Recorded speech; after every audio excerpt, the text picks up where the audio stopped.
Welcome to Lesson 3.3, Emotional Control Without Suppression.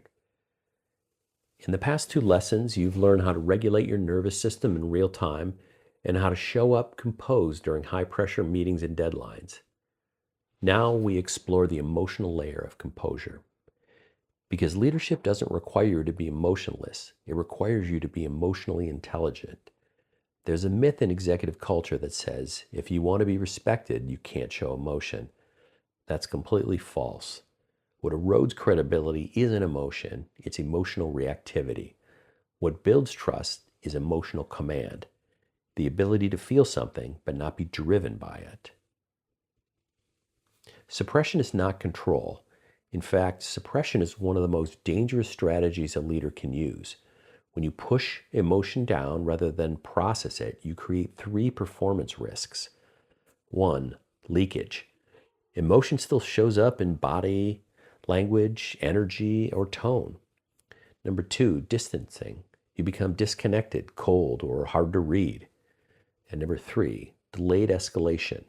The emotion eventually comes out sideways, often in unrelated situations or weeks later. Leaders who suppress emotion don't come off strong, they come off unstable, even if they appear stoic. Here's the reframe. Emotion is data, not direction. You don't need to eliminate emotion to lead well. You need to learn how to contain it long enough to lead with clarity. That means feeling frustration but not snapping, feeling fear but staying steady, feeling tension but keeping your presence.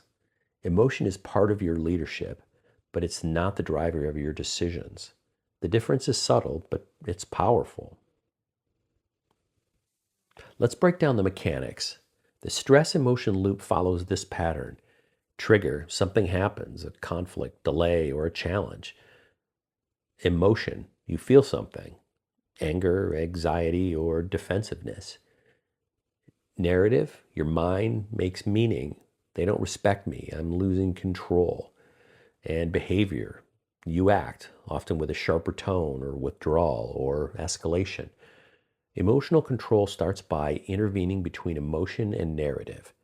The emotion is unavoidable, but the meaning you assign and the behavior that follows are your leverage points. Imagine you're presenting to senior leadership and a stakeholder questions your numbers publicly and with a tone. The trigger, the challenge. Emotion, frustration, and defensiveness. The narration, they don't trust me, I'm under attack. Now pause. You can't eliminate that emotional spike, it's just human. But you can say internally, this is about them, not me. I'm here to deliver value, not prove worth. You breathe, you reset posture, you respond without heat. You just modeled emotional authority. That's how you influence rooms, not by suppressing, but by containing and redirecting. So use these three tools when emotional spikes are happening in real time. 1, label it. Say internally, I'm feeling frustration. Naming emotion activates the prefrontal cortex and brings clarity. 2, locate it. Ask, where is it in my body? My chest, jaw, stomach? Locating emotion turns it into a physical process, not just a mental spiral. 3, lower the volume. Use breath, posture, and self-talk to bring intensity down without denial. The goal isn't to fix the emotion, it's to stop it from hijacking your leadership behavior. High performers often confuse composure with emotional disconnection. They try to remove emotion entirely to appear credible. But here's what happens. Your team stops knowing where they stand. People hesitate to bring you bad news. And you lose relatability.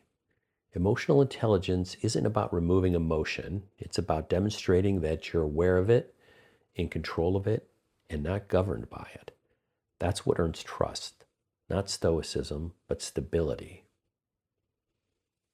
Let's break emotional control into 3 practical zones. Before. Anticipate emotional triggers before key meetings. Run simulations with your team. Practice anchor phrases like, I've prepared for this. I can stay centered. And number 2, during. Use breath to manage tone. Label and locate emotion internally. Slow your pace. Urgency actually escalates tension. And 3, after. Debrief with a trusted peer. Write down what triggered you and what helped. Reframe your takeaway so it doesn't leave residue. This before, during, and after cycle is how emotional control becomes muscle memory, not just effort. Take a moment to reflect. What emotion did you tend to suppress at work recently? Is it frustration, disappointment, fear, or sadness? What belief is driving that suppression? Now reframe it and ask yourself, how could you have contained it more effectively without numbing or leaking? That's emotional control. It starts with awareness and it turns into authority. So you've just learned how to manage emotion in high pressure moments without suppressing it, one of the most advanced composure skills in leadership.